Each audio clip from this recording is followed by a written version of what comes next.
Hello, back with Anne of Ingleside on chapter 17. Anne's luck held. The Women's Missionary Auxiliary asked her if she would call on Mrs. George Churchill for her yearly contribution to the society. Mrs. Churchill seldom went to church and was not a member of the auxiliary, but she believed in missions and always gave a generous sum if anyone called and asked her for it. People enjoyed doing this so little that the members had to take their turn at it, and this year the turn was Anne's.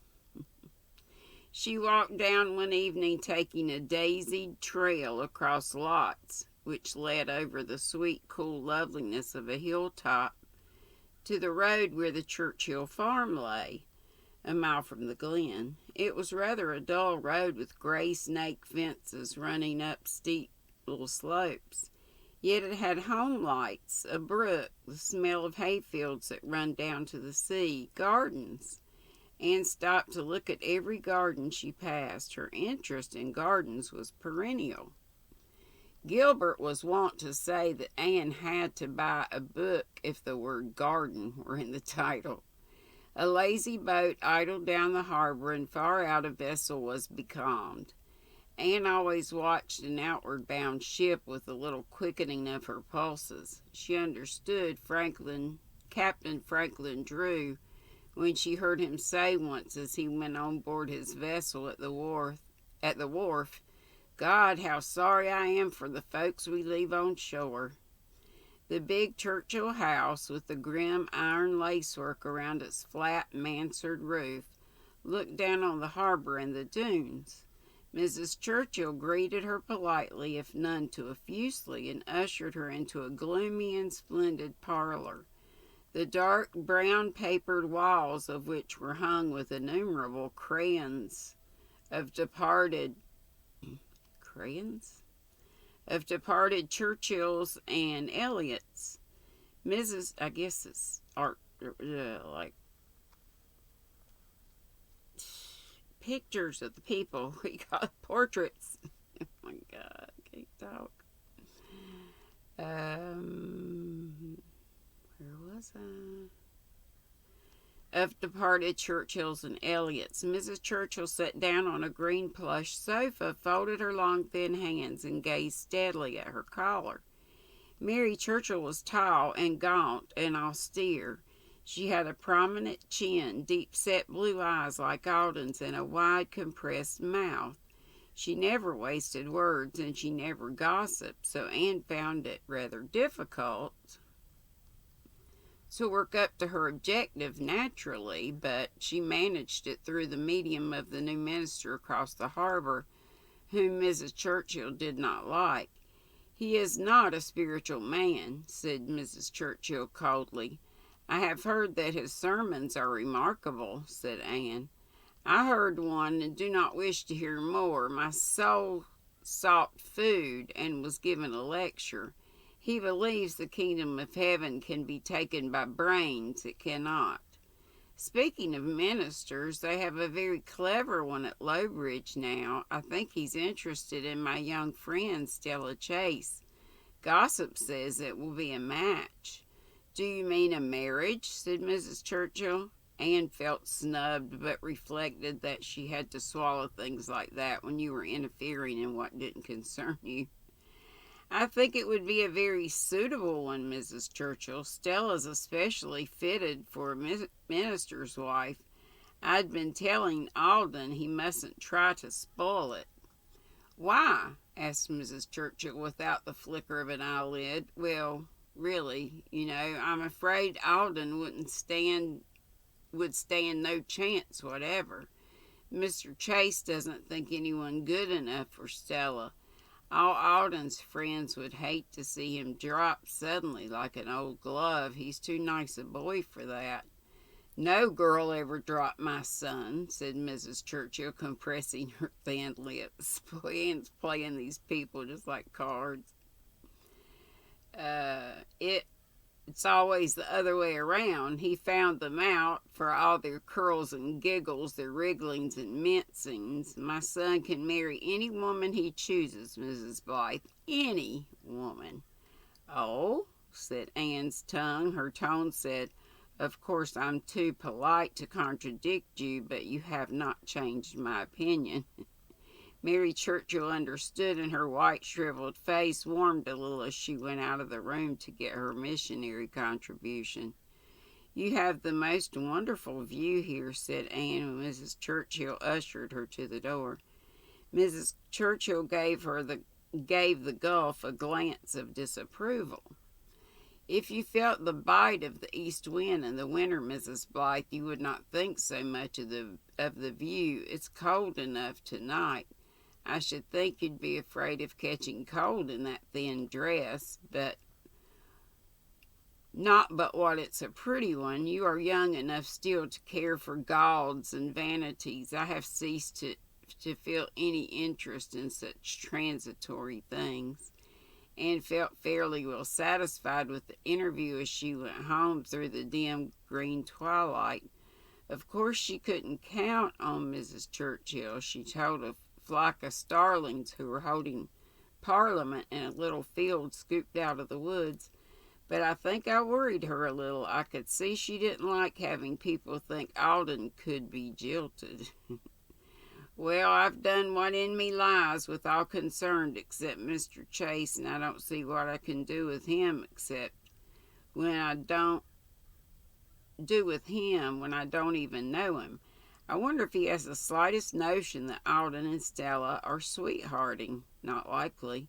Stella would never dare take Alden to the house, of course. Now what am I to do about Mr. Chase?" It was really uncanny the way things helped her out. One evening, Miss Cornelia came along and asked Anne to accompany her to the Chase home. "I'm going down to ask Richard Chase for a contribution to the new church kitchen stove. Will you come with me, dearie, just as moral support? I hate to tackle him alone." They found Mr. Chase standing on his front steps looking with his long legs and his long nose rather like a meditative crane. He had a few shining strands of hair brushed over the top of his bald head, and his little gray eyes twinkling at them. He happened to be thinking that if that was the doctor's wife with old Cornelia, she had a mighty good figure.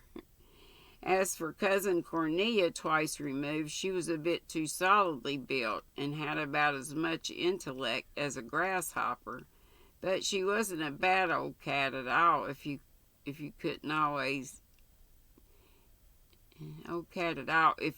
always rubbed her the right way. He invited them courteously into a small library where Miss Cornelia settled into a chair with a little grunt.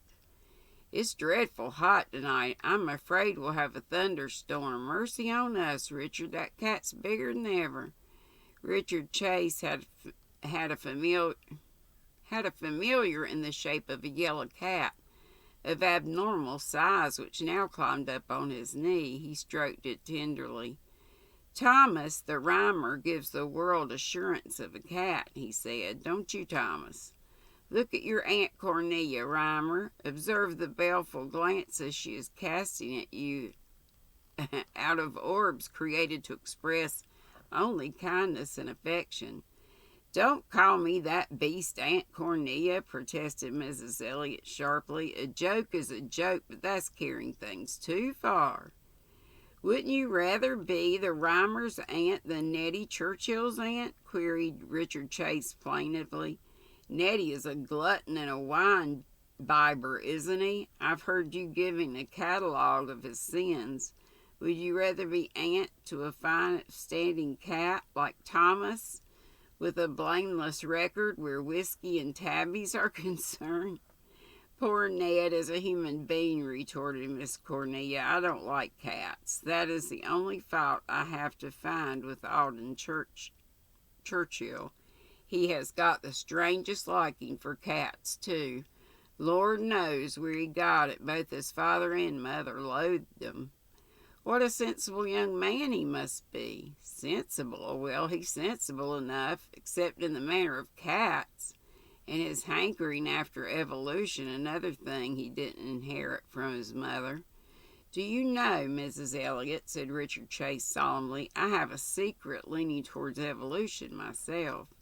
So you've told me before. We'll believe what you want to, Dick Chase. Just like a man. Thank God nobody could ever make me believe that I descended from a monkey. You don't look it, I confess, you comely woman. I see no simian resemblances in your rosy, comfortable, eminently gracious I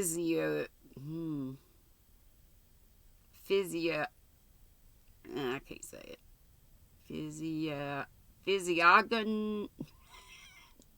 Physiognomy. I don't know. Still, your great-grandmother, a million times removed, swung herself from branch to branch by her tail. Science proves that, Cornelia. Take it or leave it. I'll leave it, then. I'm not going to argue with you on that or any point. I've got my own religion, and no ape ancestors figure into it. By the way, Richard, Stella doesn't look so well this summer as I'd like to see her. She always feels the hot weather a good deal. She'll pick up when it's cooler. I hope so. Lisette picked up every summer, but the last, Richard. Don't forget that. Stella has her mother's constitution. It's just as well she isn't likely to marry. Why isn't she likely to marry? I ask from curiosity, Cornelia, rank curiosity. The processes of feminine thought are intensely interesting to me. From what premises or data do you draw the conclusion, in your own delightful offhand way, that Stella is not likely to marry? Well, Richard, to put it plainly, she isn't the kind of girl that's very popular with men. She's a good, sweet girl, but she doesn't take with men. She has had admirers. I have spent much of my substance in the purchase and maintenance of shotguns and bulldogs. They admired your money bags, I fancy. They were easily discouraged, weren't they? Just one broadside of sarcasm from you, and off they went. If they had really wanted Stella, they wouldn't have wilted for that any more than for your imaginary bulldog. No, Richard, you might as well admit the fact that Stella isn't the girl to win desirable beaus. Lisette wasn't, you know. She never had a beau till you came along. But wasn't I worth waiting for? Surely Lisette was a wise young woman. You would not have me give my daughter to any Tom, Dick, or Harry, would you? My star, who, in spite of your disparaging remarks, my star reminds me of Sandy and Trish. In spite of your disparaging remarks, to fit to shine in the palaces of kings. We have no kings in Canada, retorted Miss Cornelia. I'm not saying Stella isn't a lovely girl. I'm only saying the men don't seem to see it, and considering her constitution, I think it's just as well.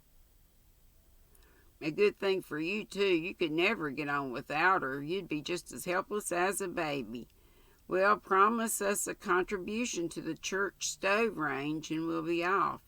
I know you're dying to pick up that book of yours. Admirable, clear-sighted woman. What a treasure you are for a cousin-in-law. I admit it. I am dying, but no other than yourself would have been I can't say that either.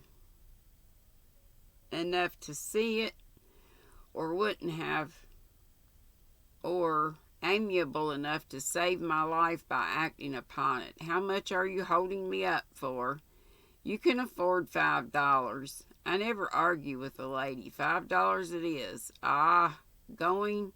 She never loses time, this unique woman. Once her object is attained, she straightway leaves you in peace.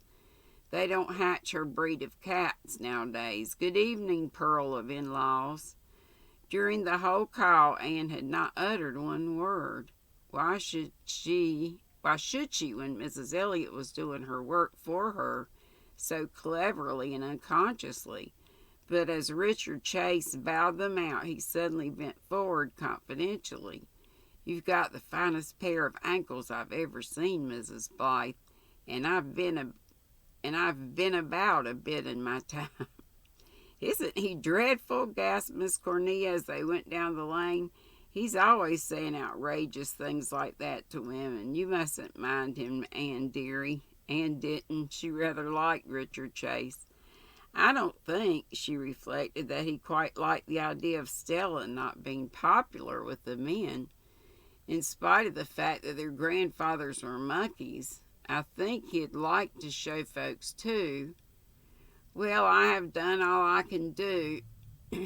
I have interested Alden and Stella in each other, and between us, Miss Cornelia and I have, I think, made Mrs. Churchill and Mr. Chase rather for the match than against it. Now I must just sit tight and see how it turns out."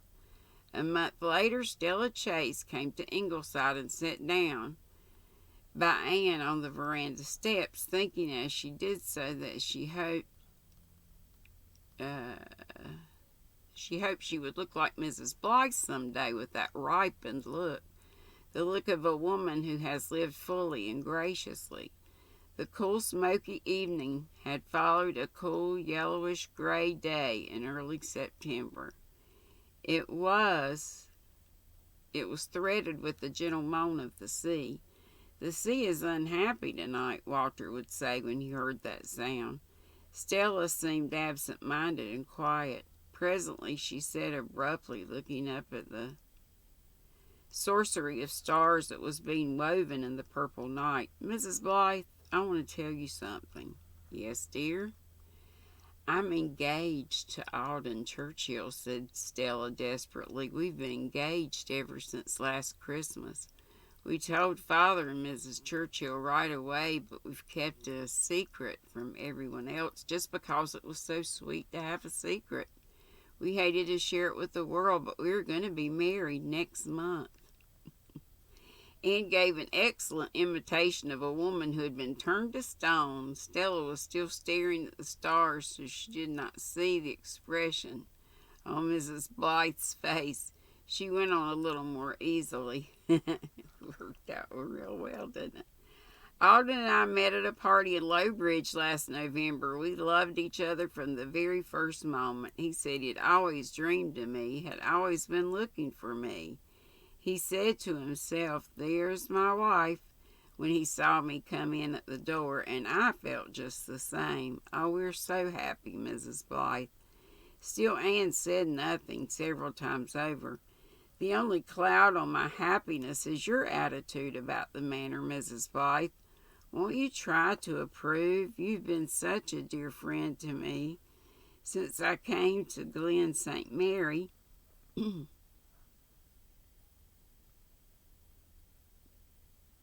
"I felt as if you were an older sister, and I'd feel so badly if I think my marriage is against your wish." There was a sound of tears in Stella's voice. Anne recovered her powers of speech. "Dearest, your happiness is all I've wanted. I like Alden.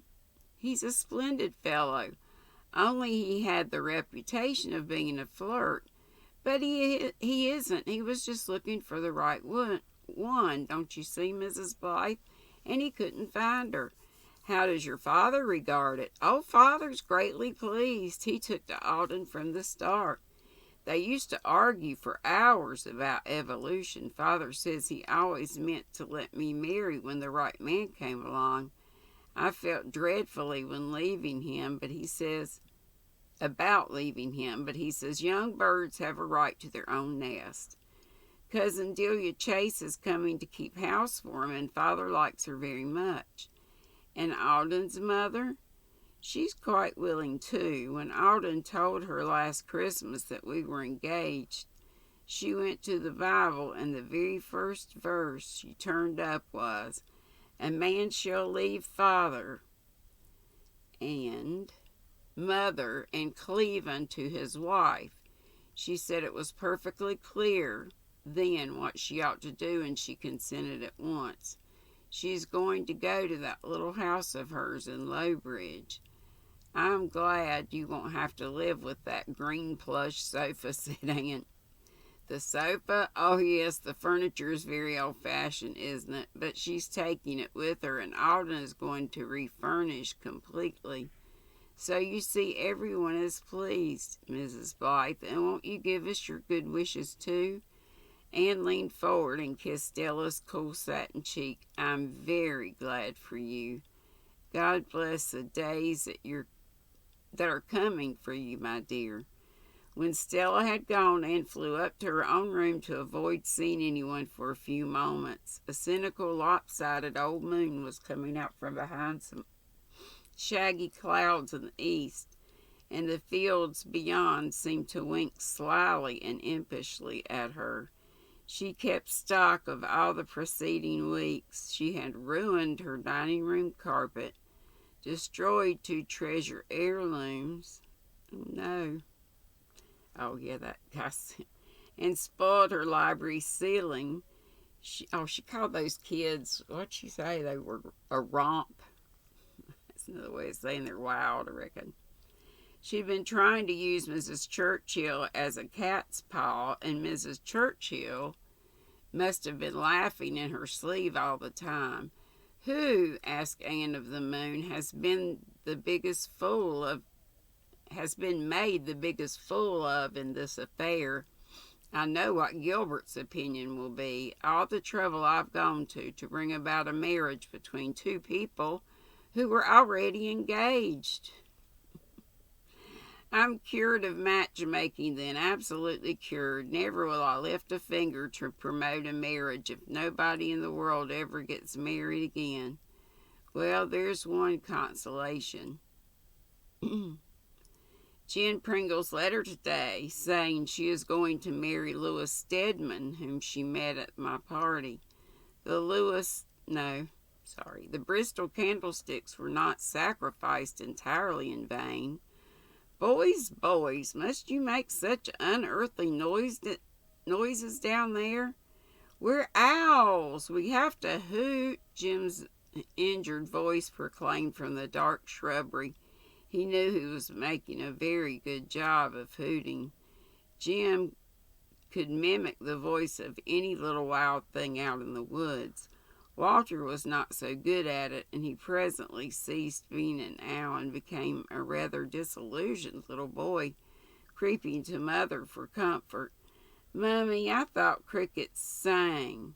And Mrs. Carter said today they don't.